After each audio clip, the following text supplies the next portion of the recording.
ধানমন্ডি ৩২ নম্বরে শেখ মুজিবুর রহমানের যে বাড়িটি, এই বাড়িটি বুলডোজার দিয়ে গুড়িয়ে দেওয়া হয়েছে এবং আগুন দিয়ে জ্বালিয়ে দেওয়া হয়েছে। এ ব্যাপারে তো আপনারা কোনো কথা বলছেন না বা কোনো প্রতিবাদ করছেন না। আপনি যে প্রশ্নটা করলেন, এই প্রশ্নটা হচ্ছে এখনকার এই সময়ের জন্য অত্যন্ত উত্তপ্ত প্রশ্ন।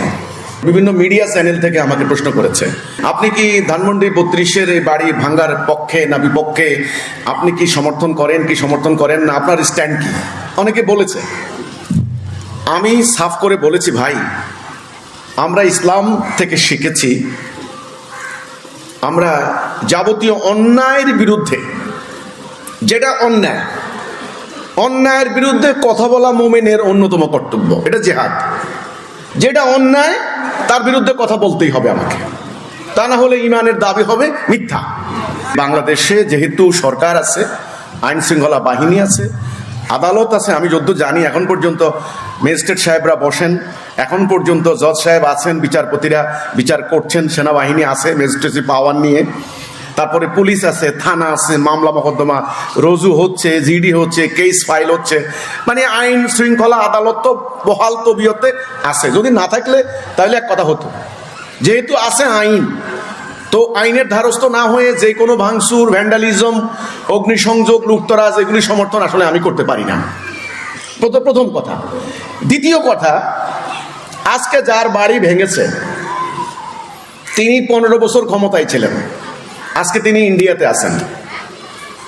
উনি ক্ষমতাশীল, ওনার ক্ষমতার মধ্যে তো নিরঙ্কুশ ক্ষমতা ছিল ওনার। আচ্ছা, উনি আশা করি ওনার কষ্টটা উনি বুঝবেন যে ওনার বাবার বাড়ি, স্মৃতি বিজড়িত বাড়ি, ধানমন্ডির সে ঐতিহাসিক বাড়ি, কষ্ট বেদনা, শত শত আওয়ামী লীগের কর্মীদেরও বেদনা হবে। আমার কষ্টটা তো আজকে আমি বলার সুযোগ পেয়েছি। আমারও তো কঠিন বেদনা। 16 সালে আমার বাড়িটাকে কি করলো, এটা আমার চাচার বাড়ি, এই বাড়িটাকে ভেঙে প্রথমে লুটপাট করেছে, লুটপাট করে এই বাড়িটাকে সম্পূর্ণ ধ্বংস করে দিয়েছে। এরপরে দেখেন সে বাড়িতে 2 জন সদস্যকে কিভাবে জবাই করে হত্যা করে চোখ তুলে নিয়ে গেল, হাত পায়ের নখ কেটে দিল। দেখেন আমার বাড়ি, যেটা যে বাড়িতে আমি থেকেছি, উপরে হলো মূল বাড়িটা, দেখেন আগুন জ্বলছে বাড়িতে, সারাটা দিন আগুন জ্বলেছে। কতগুলি মোটরসাইকেল ছিল, কতগুলি ভ্যান গাড়ি ছিল, আমাদের গরু বকরি, আমাদের গোলার ধান, 100 মণ গোলার ধান ছিল, সমস্ত কিছু আগুনে পুড়ে ছাই হয়ে গেছে। এর আগে তারা লুটপাট করেছে। আমি যদি এভাবে দেখাতে যাই, পুরো ফাইল আছে আমার কাছে।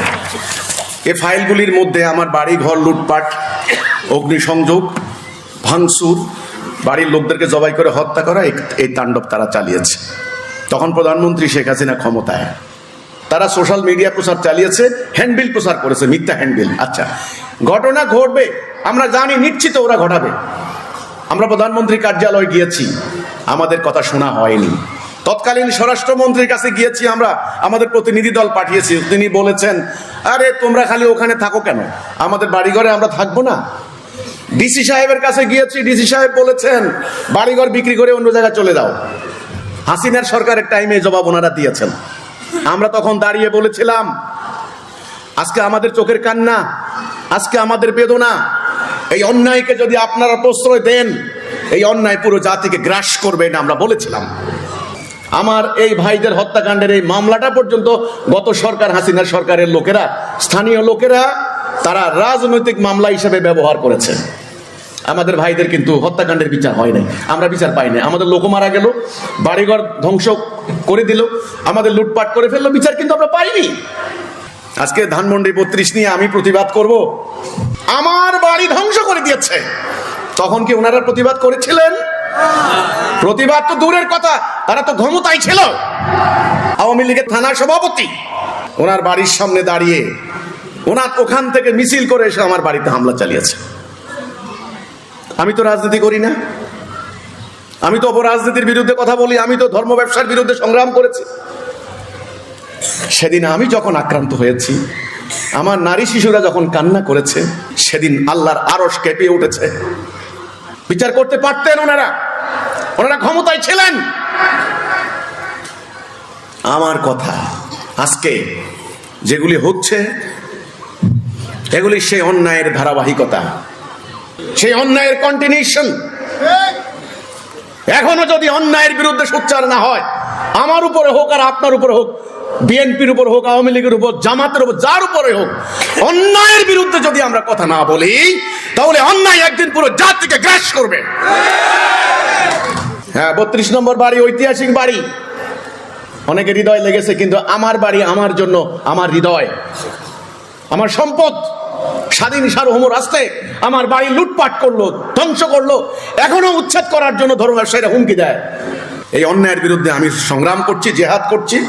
কোনোভাবেই কোনো অন্যায়, মানুষের বাড়ি ঘর লুটপাট করা, ধ্বংস করা, জ্বালিয়ে দেওয়া, সেই 32 হোক আর আমার বাড়ি হোক আর আপনার বাড়ি হোক, মানুষ শান্তিতে ঘুমাবে।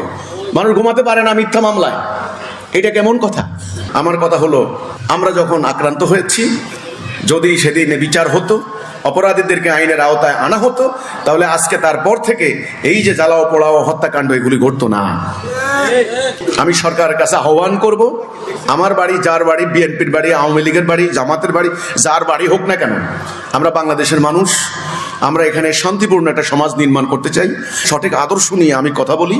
আমি সরকারকে আহ্বান করব, ইন্টারিম গভর্নমেন্ট, সেনাবাহিনী যথেষ্ট শক্তিশালী, সেনাবাহিনী একটু আন্তরিক হলেই হয়, ম্যাজিস্ট্রেসি পাওয়ার আছে তাদের কাছে। এখন সেনাবাহিনী শক্ত অবস্থান নিন, আইনকে সমুন্নত রাখুন, রুল অফ ল, আইনের শাসন কায়েম করুন, মানুষ যেন শান্তিতে ঘুমোতে পারে, মানুষ যেন নিরাপদে বাস করতে পারে। যদি আমরা কেউ আইন ভঙ্গ করি, আমি যেই হই না কেন, সাবেক প্রধানমন্ত্রী হই, বর্তমান প্রধানমন্ত্রী হই, যেই হই না কেন, আইনের কাছে আমরা সবাই সমান।